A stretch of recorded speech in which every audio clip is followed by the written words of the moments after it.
Hi there guys, gals, and non-binary pals, GM Potter here, and today we'll be reviewing Dune by Frank Herbert. So I don't have a copy of the book with me because I actually listened to it on audiobook, which I say counts. A lot of people say audiobooks don't count towards your reading lists and your reading goals for the year. I say 100% audiobooks do count. The book came out in 1965. It has a 4.25 on Goodreads. I would give it a solid 4 out of 5. And the audiobook I listened to was just over 21 hours. So it's long. Anybody who's seen a copy of the book knows it's long. It's not as long as some things, but it's still pretty long. For audiobooks, I tend to listen to them at 1.75 speed, so I got through it a little faster than that. Any slower than that, and I just lose interest. I don't know. Something weird with my brain. The main cast of characters for Dune, we have House Atreides, which is Paul, who's our hero, Duke Leto, who's his father, Lady Jessica, who's Paul's mom, but not the Duke's wife. He's the Duke's concubine. They were never married. He left his options open there for political reasons. And then later on we have Aaliyah, who is Paul's little sister. Then we have House Harkonnen, with Baron Vladimir Harkonnen, who's a bad guy. Piter, also a bad guy. We have Clyde Wraitha, who in my mind will always be Sting. If you've seen the 1984 film, you know exactly what I'm talking about, that weird metal bikini thing that he wore. And then we have the Beast, who is Fried and the Beast are the Baron's nephews, also bad guys. Basically everybody in House Harkonnen is a bad guy.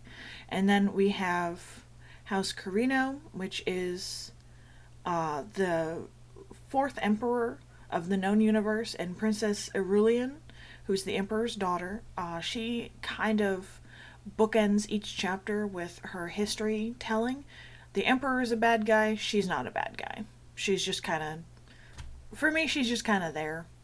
Then we have the Bene Gesserit, notably the Reverend Mother, who tortures Paul at the beginning of the book. She doesn't like that Paul is gaining as much power as he is. He thinks Lady Jessica is a traitor to their kind because she had a boy instead of a girl. Apparently the Bene Gesserit can control that sort of thing in this universe. Then we have the Fremen, which are the Arrakis Natives. Their culture is mainly based off of Arabic culture. There are good guys, although Paul is a little bit of a white savior. There's a little bit of white savior complex going on there. And then we have the Smugglers. While I was listening to the book, it felt a little bit like Frank Herbert heard a Arabic word and just built a story around it. And that's fine, but you should do the work to make it feel like that's not what you were doing. In my mind, the word of course being jihad, which is used over and over and over ad nauseum.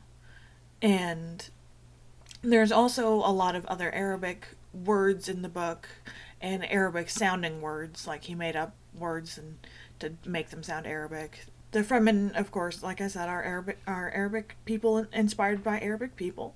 Notably, a story about heroism, which is one of the themes of the book, is kind of that white savior complex and heroism, but it's viewed from kind of a more positive lens.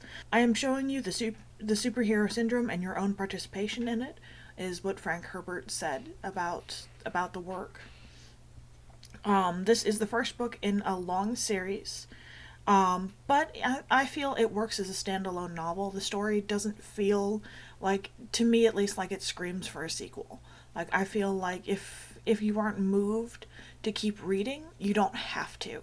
Which is a very good thing in a series. Like, sometimes one book is enough. I certainly felt that way for Ender's Game. Sometimes all you need is one, and that one can be good on its own. You don't have to keep going and going and going. Final thoughts. Would I read this again?